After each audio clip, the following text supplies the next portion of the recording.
Okay, so moving on to section 2, functional anatomy of the visual system. The rest of this chapter is going to be about the visual system. So vision is the dominant sensory system for humans. It's incredibly complex. People, scientists, dedicate their entire careers to tiny portions, tiny phenomena within the visual system, and there are so many things we still don't understand. A large portion of the brain is dedicated to visual processing, so the entire occipital lobe, plus much more of the brain, as you'll come to learn in the following sections. And before we learn about vision, we want to make sure we're on the same page about some basics of like visible light and just how the eye works. So light entering the eye is of course the foundation of vision, light that's been altered by the physical environment. And light waves are all different lengths. These different lengths are perceived as different colors. So for example, red is a longer wavelength, and blue is a shorter wavelength, and green is like a medium type wavelength. Structure of the eye. There's the sclera, which is the white part of the eye, the cornea, which is the outer clear covering. The iris is the colored portion, the pupil is this hole that looks black, and this is what lets the light in. The iris opens and closes a little bit more to let more or less light through the hole, making the pupil look bigger and smaller. The lens focuses the light. The retina is the surface on the back of the eye that's catching the light, and the retina is covered in photoreceptor cells and retinal neurons.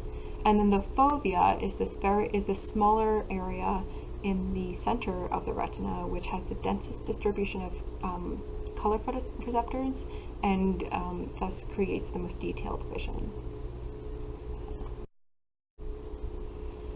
So the retina, light travels to the retina through the pupil again. Photoreceptors are the specialized neurons in the retina that transduce the light into neural signals.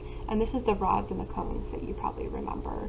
The rods are there in the center, these little pink guys, and the cones are these yellow guys. The retinal neurons are ganglion and bipolar cells. We're going to talk more about ganglion cells in this chapter. And then the ganglion and bipolar cells are kind of transparent. They allow light to come through so that photoreceptors directly pick up the light, and then photoreceptors kind of send some signals to the bipolar and ganglion cells.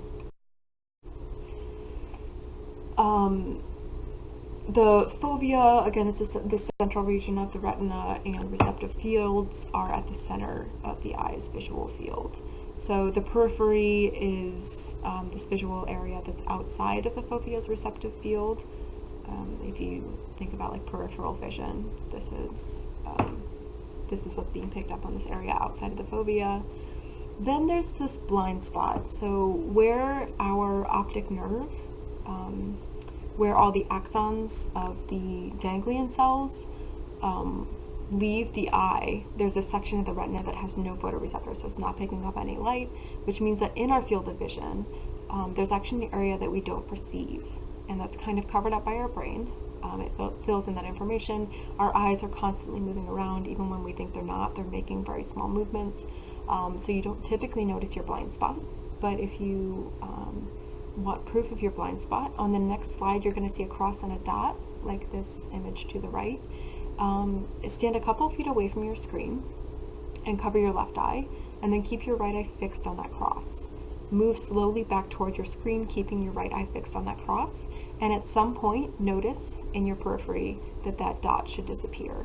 And when that dot disappears, this is picking up on the blind spot in your receptive field. Okay, so if you'd like to do this, go ahead and pause the video and check out your blind spot. But I'm going to move on right now.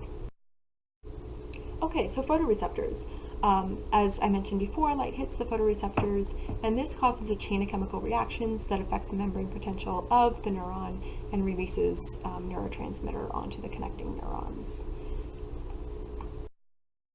Rods are literally rod-shaped photoreceptors specializing in functioning in low light. So they're all sensitive to the same pigment, and they're good for night vision because they're very sensitive to small amounts of light. So I heard once that the human eye in complete darkness can perceive one single photon 1 mile away. So if there was total darkness and your vision was perfect, like maybe 18-year-old's vision, not a 60-year-old's, then you would have you would be able to pick up one single photon with the human eye, just because we have these very, very sensitive rods. And then cones are literally cone-shaped photoreceptors that are specialized for color vision and high visual acuity, so seeing a lot of detail. And when we focus on something, this is in our fovea, so this is in our this is cones picking up on that. Cones don't work very well in low light, and this is one of the reasons that you don't see color when it starts to get dark. Everything looks like the same color. This is because our cones are not working. And then different types are sensitive to different pigments, 3 different pigments, and we'll talk about that a little bit later.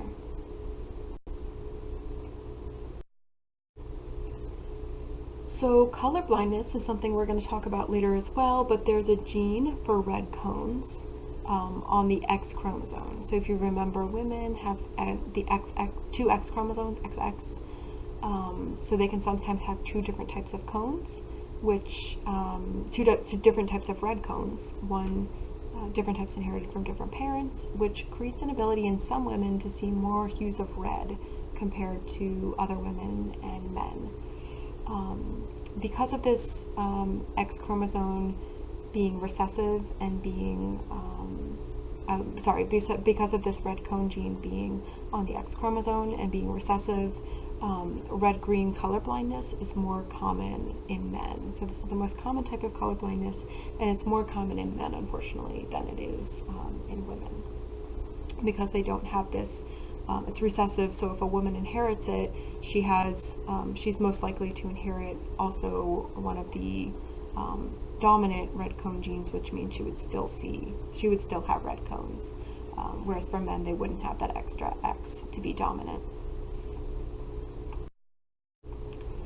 Okay, so the retinal neurons, the first layer is bipolar cells, and then the first layer includes horizontal cells, which link the bipolar cells to the photoreceptors, and amacrine cells, which link bipolar cells to retinal ganglion cells, so this like little linkage process.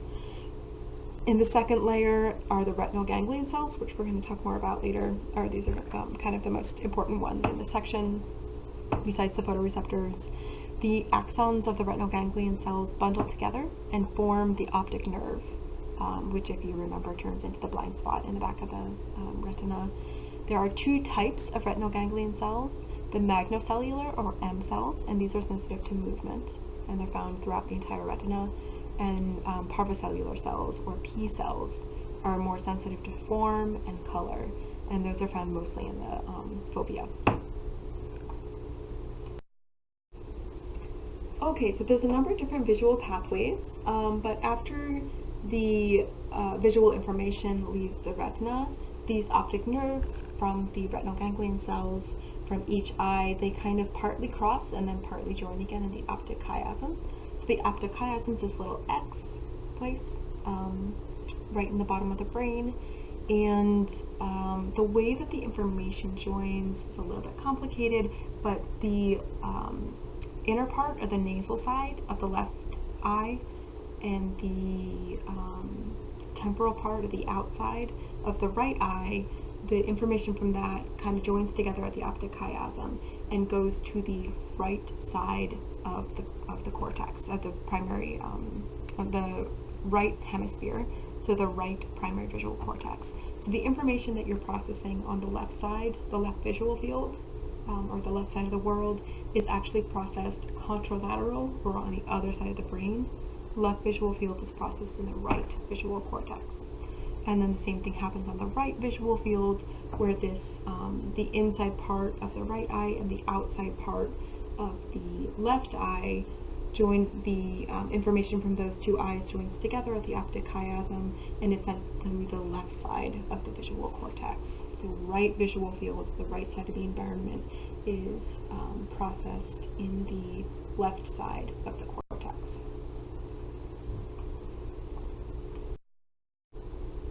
So after the ectochiasm, there are three routes to the occipital lobe, or the visual cortex. There are two main ones and one minor. I'm going to talk mostly about these two main pathways. I'm actually not going to talk about the minor one at all, just for the sake of simplicity, but I'll go into a little bit more detail about the two main systems. So the geniculostriate system includes all of the P ganglion axons. If you remember, we just talked about the P and the M ganglion axons, and some of the M ganglion axons. So this goes from the retina to this nucleus in the thalamus called the lateral geniculate nucleus, which is really big player in the visual system. This goes to layer 4 of the primary visual cortex, the occipital lobe, and then after the occipital lobe, it's going to go to either the parietal or temporal lobe, and we'll talk about those pathways in a bit.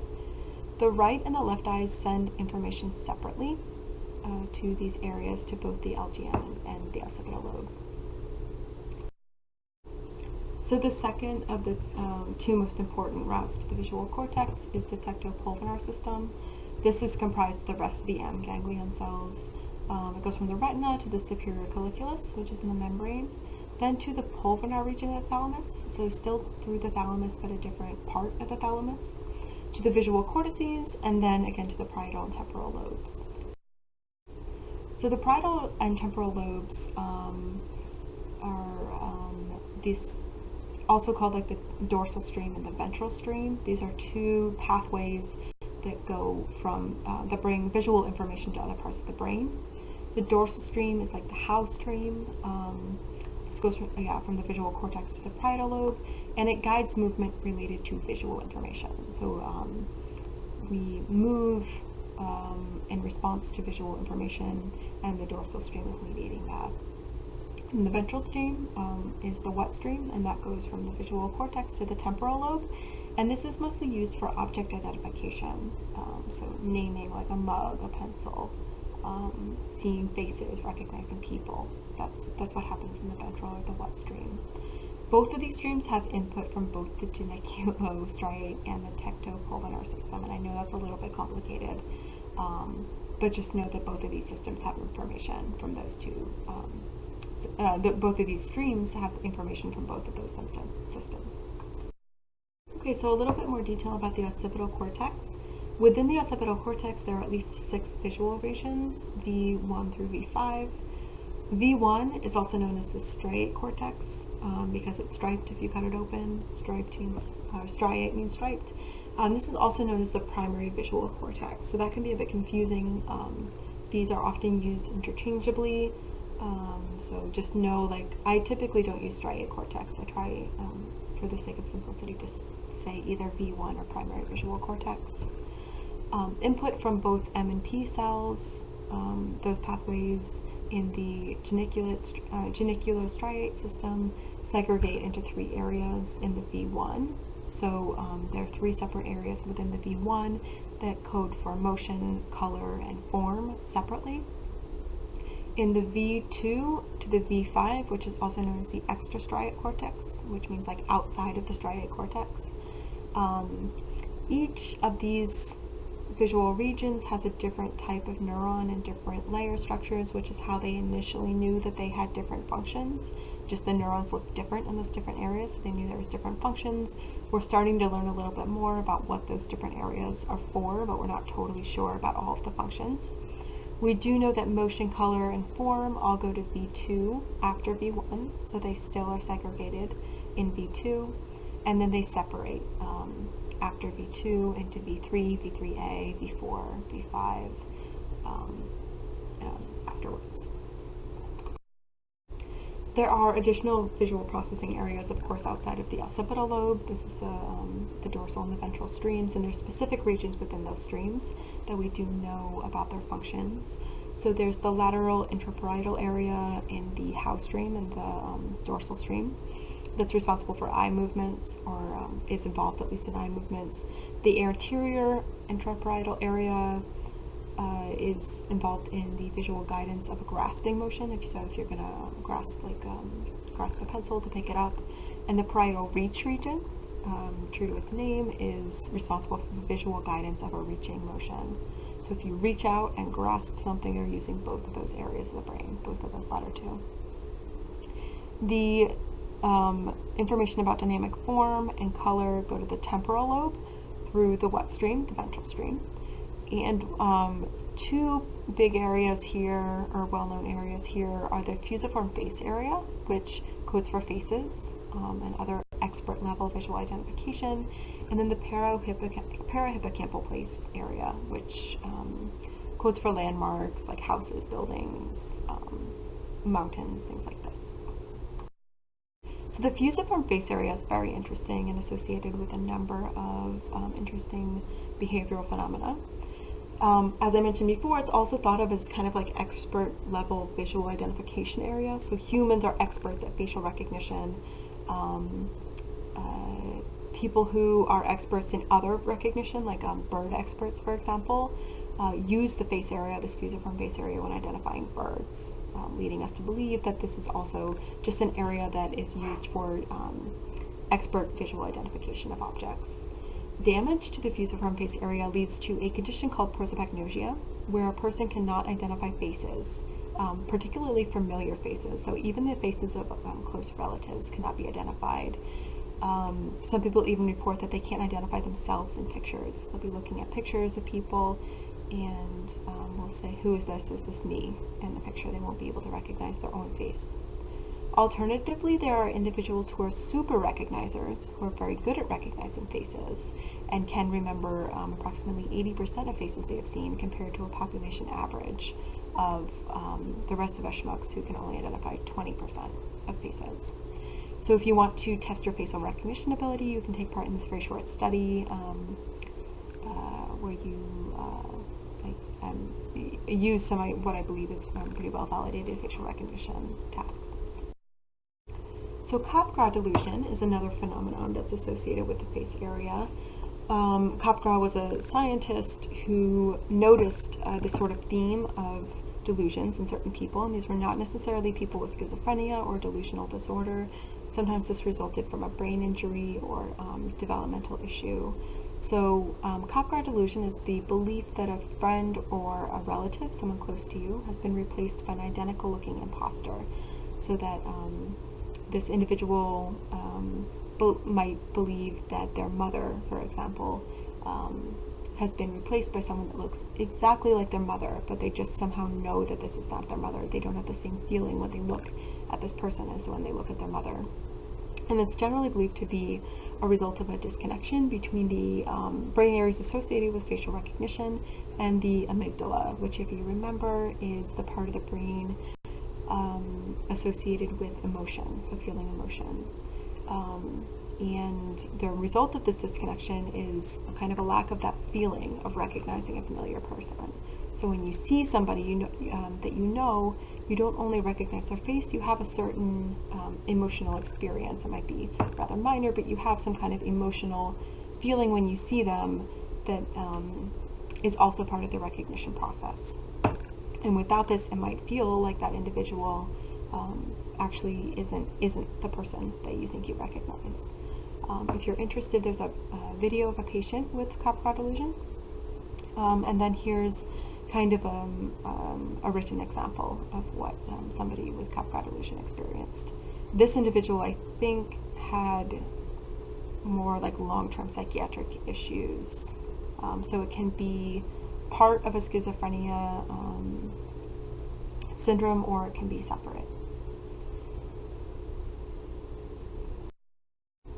So instead, we'll talk about seeing color, which starts on page 310 in your book. We likely evolved to see color so that we could spot fruit. If you remember that we were initially hunter-gatherers, and being able to spot red fruit was very important to our survival. The primary colors of light, or the basic primary colors, at least for the trichromatic theory, are red, blue, and green. So note that this differs from the primary colors in like paint, which is red, blue, and yellow. Trichromatic theory accounts for very early color processing very early in our visual system. And it's an explanation of color vision based on the coding of 3 primary colors of light. And this theory says that the color we see Any color we see is a function of the relative number of red, blue, or green sensitive cones on our retina being activated. And it predicts that if someone's missing one type of cone, the number of colors they see is going to be restricted. So if they just don't have red cones, they're not going to see the colors that involve red. And this is true. This is the case in color blindness. So a little more detail about color blindness that you have some context. Lacking red cones and lacking green cones produces similar results. As you can see down at the bottom, an individual who lacks red cones or green cones is going to see a similar picture as compared to somebody who has all three types of cones, as in the first picture. But red-green is the most common type of color blindness. Red or green cones that are lacking can be either functionally limited or completely lacking. So there's different sort of levels of color blindness. There's a rather, I was actually surprised to see this when I read a bit more about it, that color blindness has a prevalence up to 8% in men and 0.5% in females. So remember that it's X-linked, so unfortunately men are disproportionately affected by color blindness. If you if you wonder if you have color blindness, if you aren't sure, apparently some people find out relatively later in life. There's this test that you can take. And there's also these kind of cute videos of people using glasses that fix color blindness, seeing full color for the first time, that you can see on YouTube. As well, many animals, such as dogs and cats, lack the green cones. It helps them actually see camouflaged items because they can't see these because they don't pick up on green so much. And humans lacking green cones can actually see through color camouflage. Camouflage is not as effective for them, so sometimes the military uses humans who lack green cones for this reason.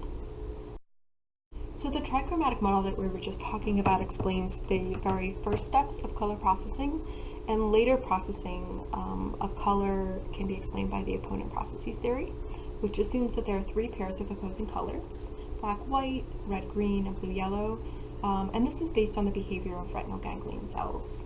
So just a little introduction to this. On the next page, you can stare at the red-blue box for 30 seconds, and after you do that, focus on the white box next to it, and you should see a green-yellow after image on that white box.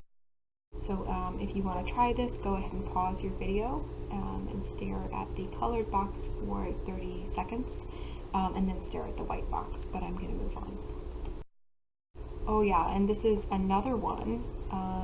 This is a famous individual that you might not be able to recognize based on this negative image, but for similar reasons as the box before, if you stare at her image for 30 seconds as well, and then stare at the white box, you should be able to recognize her.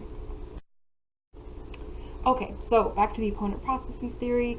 Retinal ganglion cells respond differently to stimuli in the center of the receptive field as compared to the outer portion, and it's actually quite an opposite reaction that they have in the center versus the outer portion.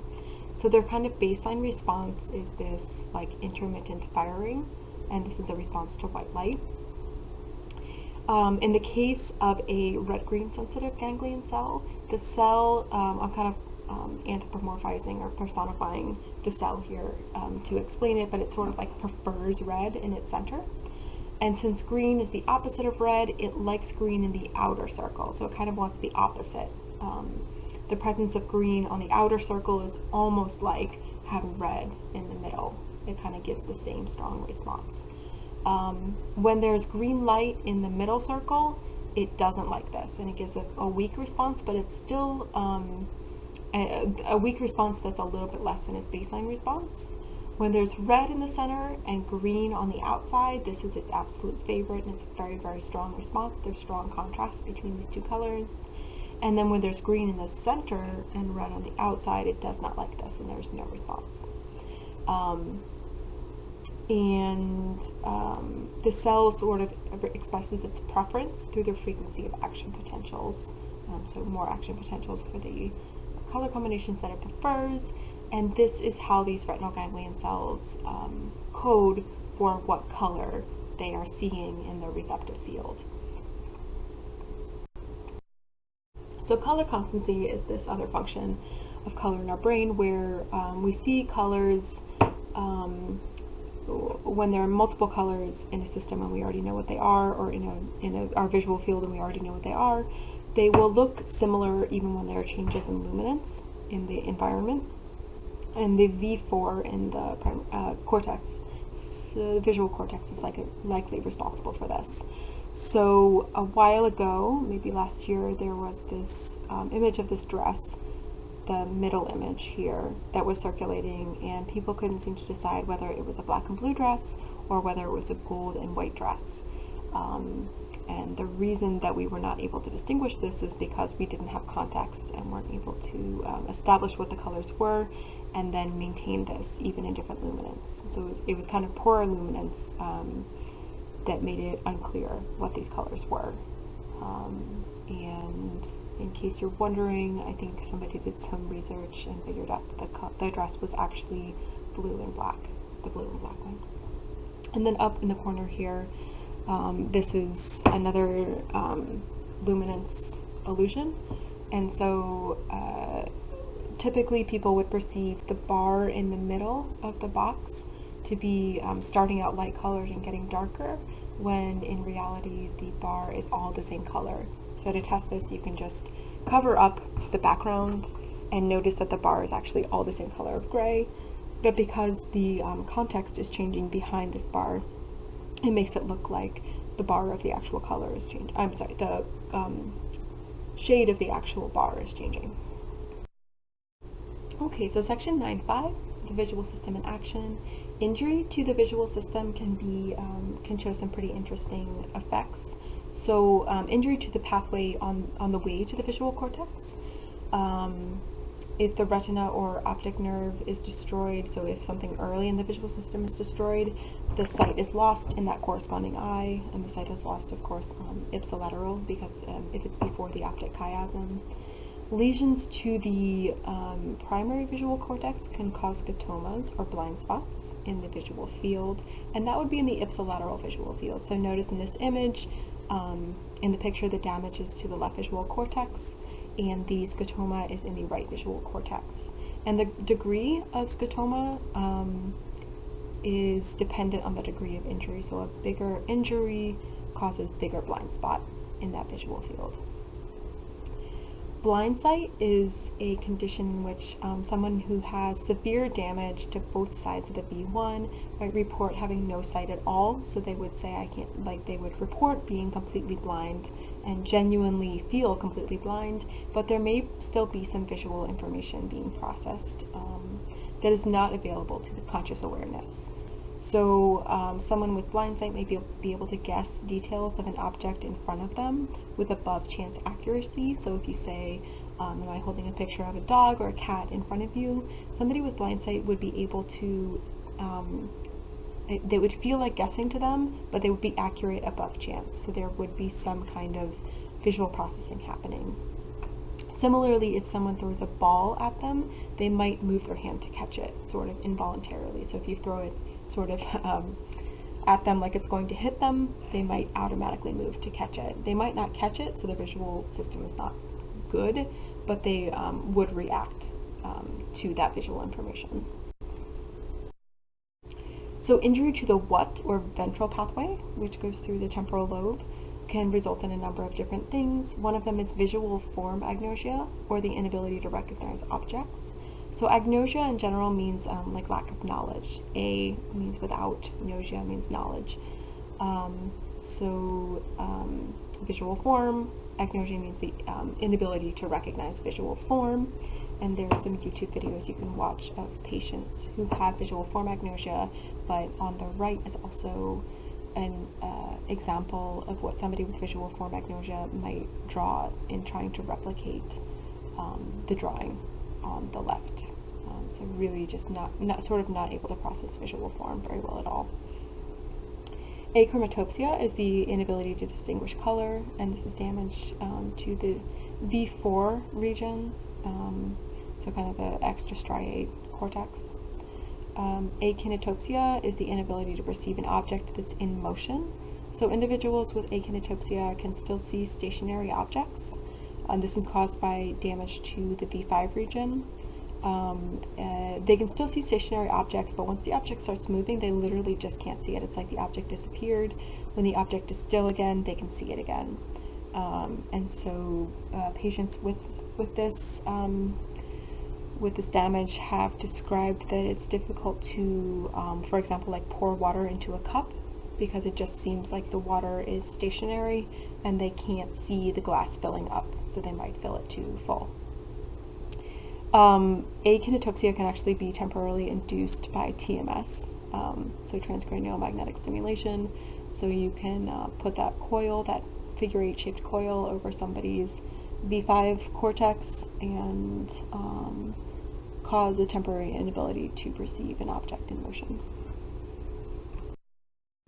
Injury to the how or dorsal pathway can result in orientation agnosia, which is this inability to recognize or inability to orient objects correctly. So there's a task where an individual has to rotate a card such that you can put it into a slot at the correct orientation. And you can see these circles with the lines through them down here at the bottom is like a control patient. The slot in this case was straight up and down in that task. So control patient, for the most part, was always able to insert the card at the correct orientation into the slot, whereas the patient, if they just had to match the orientation, like if they didn't sort of have feedback in the slot, they were almost completely at chance. They were unable to move this card in the correct orientation into the slot.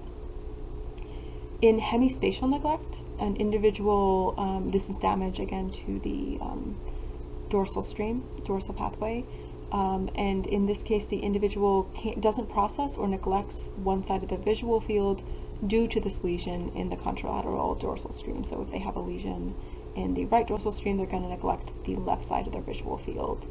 And this clock drawing is an example of a drawing you might see if you ask somebody with hemispatial neglect to replicate a clock. So you show them a picture of a clock and ask them to draw this. They know that there's 1 to 12, but they literally just don't process, or it really seems like they almost just ignore the left half, the left visual field, or the left half of the picture altogether. There's another example of a patient with hemispatial neglect who was asked to recall, I think she lived in Rome, and she was asked to recall like a famous square in Rome and describe everything on this famous square. There were many sculptures and things like this, and she closed her eyes and described everything she could sort of visualize in the square, and when they sort of drew it out, they realized she was only describing things that were on the right side, the side that didn't have hemispatial neglect. So she just didn't even have visual memory of the left side of her visual field. Okay, and this is just a quick summary that the ventral visual pathways are kind of associated with recognition, and the parietal visual pathways, or this dorsal visual pathway, is associated with the how, or like grasping objects using the correct orientation of your hand, etc. Things like this. Okay, and I believe that's it.